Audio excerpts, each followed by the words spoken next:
일본 애들이 옛날에 잃어버린 10년 이런 거 네. 얘기했잖아요. 90년대 초반에 버블의 붕괴. 얘들도 처음에는 이게 현상적으로 부동산 그 값 위주의 그 버블이 붕괴됐다 생각했는데 지나고 보니까 이게 단순히 버블이 붕괴된 게 아니라 시간이 지나고 붙인 이름이 장기 저성장이잖아요. 이게 일본만의 문제도 아니고 우리도 그렇고 이름 되면 알만한 자본주의 국가 중에서 국가 경제 성장률이 뭐 3% 이상 되고 5% 되고 이런 데가 없어요. 네, 없죠, 이제. 전체적으로 장기 저성장 국면에 들어섰다라는 거잖아요.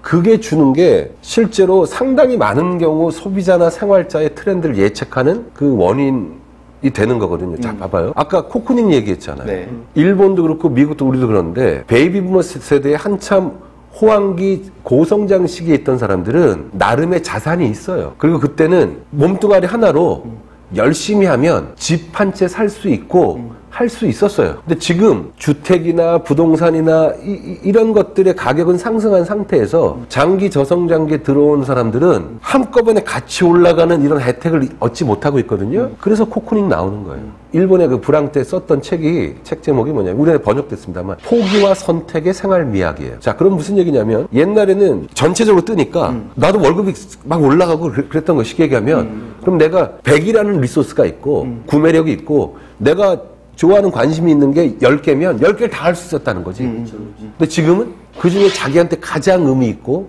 혹은 자기를 나타낼 수 있다고 생각하는 거로 나머지는 포기하고 선택해서 그것만 하는 거예요. 그러니까 어떤 현상이 보이냐면 그래서 덕후가 추앙받는 이유가 넓어지지 못하니까 깊어지는 거예요. 옛날에 호황기나 이런 상승기에는 예를 들면 위스키 동호회가 있다. 그럼 막 위스키 이것저것 맛있는 거 먹고 그러는 거예요. 깊어지는 거 어떻게 돼요? 싱글 몰트 위스키 동호회가 생기는 거예요. 와인 동호회에서 어떻게 깊어져요? 칠레 와인 동호회가 생기는 식이에요. 그러다 보니까 어떤 무시무시한 일이 생기냐면 이게 나로 침잠하는 거잖아요. 코쿠닝이 누에고치가 오듯이 2008년 리먼 브라더스 사태 이후에 일본 애들은 그거를 수고모리 소비라고 그랬어요. 수고모리가 뭐냐면 새 둥지로 돌아온다고. 코쿠닝하고 똑같죠? 그렇네요. 나, 우리 집, 우리 공간, 내 공간. 그러다 보니까 이렇게 되면 어떤 게 생기냐면 내가 중심이 되고 더더욱 중심이 되고 확장된 나인 우리 편과 나와 상관없는 너, 확장된 너인 다른 집단과의 경계나 구분을 굉장히 날서게 해요. 그래서 이게 개인으로 굉장히 심화되면 히키코모리가 나타나요. 오타쿠는 상대적으로 활동적이니까 넓어지지 못하고 깊어진다는 측면에서 전문가인 덕후는 뜨지만 히키코모리는 침잠하죠. 더 무서운 게 있어요. 나와 확장된 나인 우리 집단과 어울리지 않는 멍청한 새끼들 너로 구분할 때 집단으로 발현되면 소그룹에서 발현되면 그게 일본의 이지메인 거예요. 그렇죠. 그 현상이 본격적으로 사회 현상으로 나타나고 문제된 게 언제냐? 장기저성장 시대부터인 거예요. 그럼 우리가 왕따가 막 나온 건 언제부터예요? 21세기 들면서부터예요. 그렇죠. 우리 한 2005년, 2010년부터 우리도 장기저성장 시대거든요. 그렇게 되니까 공유경제도 거기서 나오는 거예요. 가지지 못하게 되니까. 이거하고 세대하고 붙어요. 세대 얘기를 하더라도 저 혼자 이렇게 떠드는 건 좋은 게 아닌 것 같아요. 이제 자각하셨나요? 네. 제가 이렇게 인내심이 많습니다. 지금 한 얘기들을 굉장히 저는 인사이트가 있고 아마 우리 이 방송을 보시는 분들 야 그래 이런 얘기를 하는 사람도 있구나. 이게 뭐 대단한 얘기가 아니라고 어떤 분은 하겠지만 아는 사람은 알아요. 이 깊이를. 황영이 386세대시죠? 네. 제가 이제 완전 X세대, X세대. 근데 그런 거는 누가 만들죠? 그거 제일기획이 만든 거 아니에요, 또? 아니, 그 제일기획이, 아니, 회사 얘기를 왜 자꾸 해요? 아니, 제가 제일기획을 못 다녀봤거든요.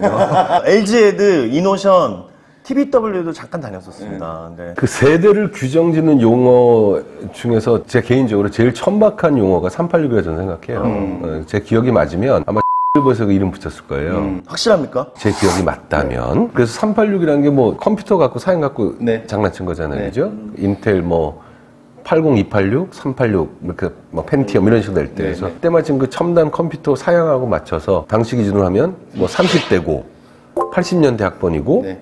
그러면 60년대생이다. 네. 그런 비용신 같은 네이밍이 어딨어요? 너무 좋아. 봐봐요. 그때 기준으로 30대다? 그럼 80년대 학번이지 뭘. 그때 기준으로 30대다? 60년대생이지 뭘.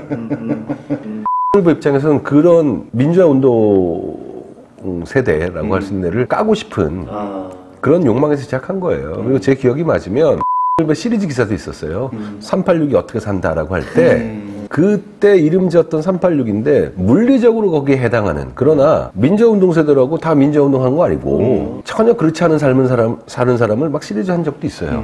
또 하나는 마치 386 세대가 민주화에 그 공헌하는 것도 분명히 인정하지만 그 386 세대가 어떤 거냐면 1차 베이비부머 세대의 끝하고 연결되고 2차 우리나라 베이비부머 세대랑은 68년생하고 연결되고 하면서 가장 동반 상승하는 경제 상황에서 젊은 시절을 보낼 수 있었어요. 그러니 그 사람들은 극단적으로 얘기하면 데모만 했어도 취직할 수 있었다 이거잖아요. 그죠? 그렇죠. 그래서 요새는 젊은 분들이 워낙 그런 상황을 돌파하기 힘드니까 그 욕하는 대상으로 희화되는 듯한 느낌이 들어서 그래서 저는 세대를 붙일 때 그렇게 붙이는 거는 사실은 좀 뭐 그게 뭐지 일상화 됐으니까 제가 뭐라 안 합니다만 68혁명 세대는 68세대 이렇게 얘기하잖아요. 그렇잖아요.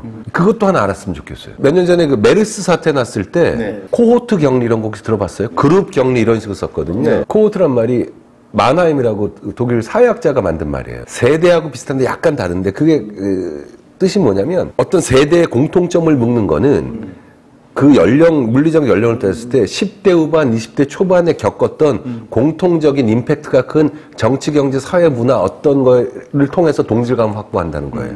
슬램덩크 지금 흥 소장은 언제 읽었어요? 저는 고등학교 2학년 때 92년도에 그럼 고2 때면 몇 살인 거죠? 제가 18살. 그거예요. 17에서 20대 한 25, 요때 공통적으로 겪었던 굉장히 임팩트 있는 어떤 사건이나 이런 이벤트에 의해서 그 세대의 동질성이 규정된다요. 그러면 예를 들어 슬램덩크가 굉장히 유명한 컨텐츠가 돼서 지금보다 훨씬 임팩트가 있다면 그 시절에 슬램덩크를 읽은 사람은 예를 들면 슬램덩크 세대 이렇게 말할 수 있는 거죠. 슬램덩크 키즈라고도 불러요. 그렇죠. 그건 충분히 의미가 있는 거예요. 그래서 저는 386의 네이밍 자체도 마음에 안 들고 실제로 쓰임새 자체가 꼰대, 꿀 빨던 세대를 희화하는 거로 쓰는 것 자체가 굉장히 가슴이 아프고 뭐 제가 거기 해당해서만은 아닙니다만 그런 게 있어요. 잠깐 방심 배터리 지금 잘난 척 엄청 했어 지금. 와 진짜 황영 진짜 이 형 안 되겠네. 시청자 여러분 제가 황영이 잘난 척을 많이 못하도록 계속 통제하겠습니다. 반격하겠습니다. 반격을 얘기를 해야지. 지식으로 해야 된다는 거죠. 지식으로 하겠습니다. 저희 방송을 마케팅하는 사람만 보시지는 않을 거예요. 뭔가 장사를 하시더라도 고객들을 나누고 뭐 영어로 하면 메인 타겟과 서브 타겟 이렇게 하시거나 할 때요. 이걸 인구 통계학적으로 나누면 절대 안 됩니다. 이건 마케팅하는 사람 다 아는 얘기죠. 라이프 스타일로. 저는 더 들어가면 요즘에 취향으로 묶어야 된다고 봐요. 사실은 그래서 저는 요즘에 스타트업 코칭 혹은 컨설팅, 브랜드 컨설팅을 하는데요. 작은 스타트업들한테 제가 꼭 말씀드리는 게 친구를 만들어야 된다. 우리 브랜드를 열렬하게 좋아하는 브랜드 에반젤리스트, 브랜드 옹호자. 저는 그거를 의역하면 우리 브랜드의 친구. 나를 막 자랑해주고 얘 내 친구야. 나 얘랑 되게 친해. 그런 거를 만들려면 절대 인구 통계학적인 타겟팅은 필요가 없다. 그렇게 보면 세대로 뭔가 하는 것 자체는 마케팅에서 아무 필요가 없다라고 저는. Y세대 안에도 얼마나 많은 수많은 사람들이 있습니까. 그래서 인구 통제 계약적인 거로만은 그 고객을 소비자를 분류할 수 없다라는 말에 동의하면서 그게 극단적으로 그렇게 흐르면 그것 또한 문제가 있는 거예요. 또 깼냐? 반격한다더니. 그러면 계속 반박해도 돼요? 아니. 라이프 스타일이고 취향으로 묶어야 된다라고 하는 거는 굉장히 좋은 말이에요. 근데 사기꾼들의 전형이 뭐냐면 가능성을 물었는데 당위로 대답하는 놈들이에요. 예를 들면 매출 200억을 달성할 수 있나요? 이렇게 하면 이라고 가능성을 물었는데 당위. 그럼요, 해야만 합니다. 사기꾼의 전형이거든요.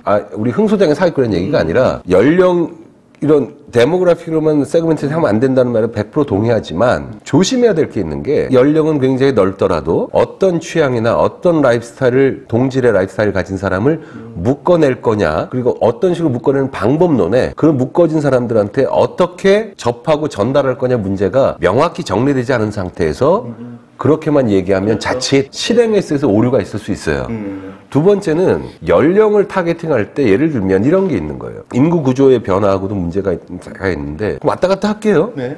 종횡무진하자고요. 우리. 쌍팔년도에 태어나서 63년까지 1차 베이비 세대가 우리나라에서 작년 재작년부터 공식적으로 은퇴를 해요. 근데 이 사람들이 이전의 은퇴 세대하고 뭐가 다르냐? 아파트 값이 폭락만 하지 않는다면 우리나라 현대사에서 은퇴 세대인데 구매력을 여전히 갖춘 유일한 세대가 처음 등장하는 거예요. 우리 중고등학교 때 친구 아버님이 환갑되면 그때부터 할아버지예요. 그죠?